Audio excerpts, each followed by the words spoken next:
10-12 বছর 15 বছরের কাজেই তো আমি এখানে আসছি। দেখো ইটনার সবাই বলছিল যে ইটনাতে ঈদ করা, কিন্তু আমার মনটা যেন টানলো যে প্রথম ঈদটা আমার জন্মস্থানে করা দরকার।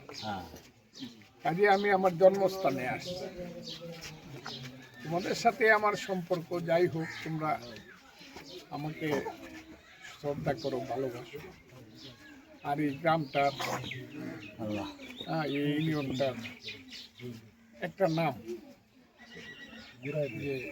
যে আজকেই সারা দেশব্যাপী হবে যে এলাকার এমপি কোথায় নামাজ পড়ছে, এইখানে পড়ছে, কোন ইউনিয়নে জয়শ্রী, কোন গ্রামে করম 12-17 এই জায়গাটা আছে, হয়তো বা আরও হবে।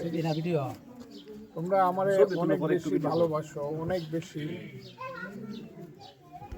বেশি